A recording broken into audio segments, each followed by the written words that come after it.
Assalamualaikum warahmatullahi wabarakatuh. Ohayo gozaimasu minasang, o genki desu ka?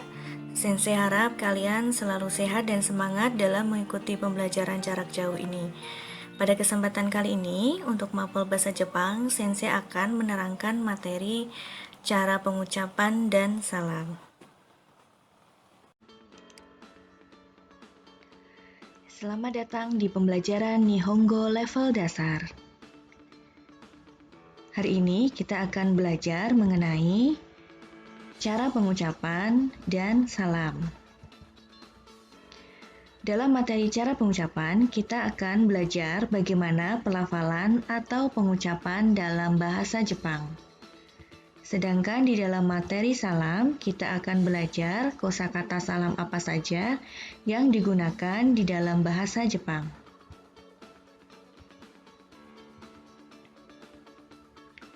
Bagaimana sih pengucapan dalam bahasa Jepang itu?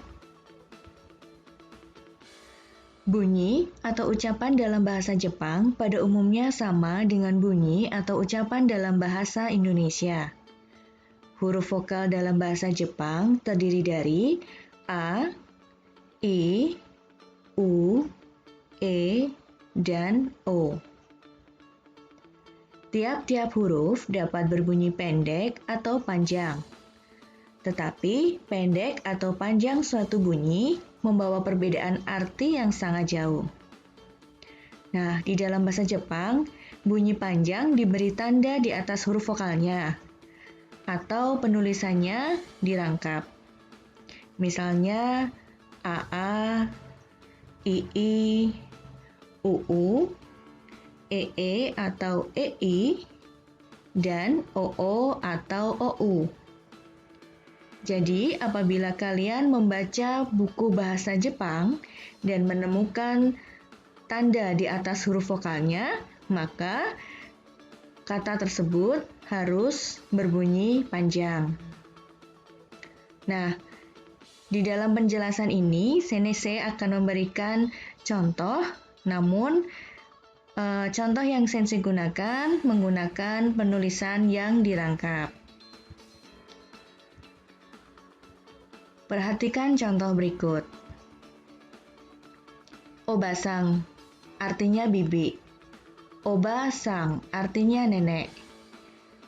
Hodo artinya tanah. Hodo artinya berita. Kalian perhatikan penulisan huruf vokalnya. Seperti yang Sensei sampaikan tadi, bahwa panjang dan pendeknya suatu huruf vokal dapat mempengaruhi arti. Jadi, kalian harus benar-benar teliti ya dalam penulisannya. Jangan sampai tertukar antara yang pendek dengan yang panjang. Untuk kata desu, arimasu, gozaimasu, huruf U tidak diucapkan. Jadi, desu berbunyi des, arimasu berbunyi arimas, gozaimasu berbunyi gozaimasu. Sedangkan untuk huruf konsonan, pada umumnya diucapkan sama dengan bunyi atau ucapan dalam bahasa Indonesia. Ada beberapa huruf yang tidak terdapat di dalam bahasa Jepang, yaitu huruf L, X, dan V. Huruf G diucapkan seperti dalam bahasa Indonesia, bila letaknya di awal kata. Tetapi bila letaknya di belakang atau di tengah kata, diucapkan seperti eng atau ring dalam bahasa Inggris. Nah, contohnya dalam bahasa Jepang bagaimana? Perhatikan. Ada kata nagai, artinya panjang. Pengucapannya adalah nagai. Huruf N diucapkan seperti no dalam bahasa Inggris. Tetapi bila terletak di akhir kata atau suku kata diucapkan eng.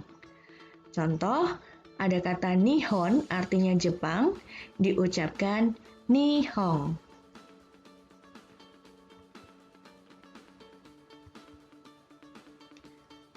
Baik, akan Sensei lanjutkan untuk materi yang kedua, yaitu salam atau aisatsu. Perhatikan kosakata berikut ini. Salam sapaan. Salam sapaan digunakan ketika kita bertemu atau berjumpa dengan seseorang. Nah, salam sapaan yang digunakan apa saja? Yang pertama, Ohayo gozaimasu, dibaca Ohayo gozaimasu, artinya selamat pagi. Konnichiwa, dibaca konnichiwa, artinya selamat siang. Konbanwa, dibaca konbanwa, artinya selamat malam. Salam perpisahan. Sayonara, artinya selamat tinggal atau selamat berpisah. Dewa mata, artinya sampai nanti. Mata asita dibaca mata asta, artinya sampai jumpa besok. Mata raisu, artinya sampai jumpa minggu depan. Dan oyasumi nasai, artinya selamat tidur. Nah, bagaimana kalau kita akan menanyakan kabar? Yang pertama, kita bisa menggunakan O genki desu ka, yang artinya apakah kamu sehat? Nah, kita jawab dengan singkat boleh genki desu atau hai genki desu. Ya, saya sehat. Kemudian untuk menanyakan apa kabar, maka kita menggunakan ikaga desu ka. Apabila kita ingin mengatakan sudah lama tidak berjumpa, maka kita menggunakan ohisashiburi desu ne. Dan yang terakhir, jika kita ingin menjawab kabar dari orang yang kita hormati atau yang lebih tua, kita menggunakan okage sama de genki desu. Berkat doa Anda, saya sehat. Nah, ucapan salam lainnya ada sumimasen, artinya maaf, tidak sengaja. Maksudnya di sini adalah apabila kita melakukan kesalahan yang tidak disengaja, maka kita menggunakan kata sumimasen. Nah, selain artinya maaf, sumimasen juga berarti permisi. Kemudian untuk maaf yang disengaja, kesalahan kita yang disengaja, maka kita menggunakan gomen nasai atau shitsurei shimasu. Untuk mengucapkan terima kasih kepada orang yang lebih muda atau yang seumuran, kalian bisa menggunakan domo. Nah, untuk yang lebih tua, menggunakan arigatou gozaimasu. Kemudian untuk kata iye itu berarti tidak. Nah, kata iye ini bisa untuk merespon jika ada seseorang yang mengatakan sumimasen. Yang berarti maaf ya, jadi kamu bisa menjawab dengan iye yang artinya tidak apa-apa. Dan yang terakhir adalah iye do itashimashite, artinya terima kasih kembali.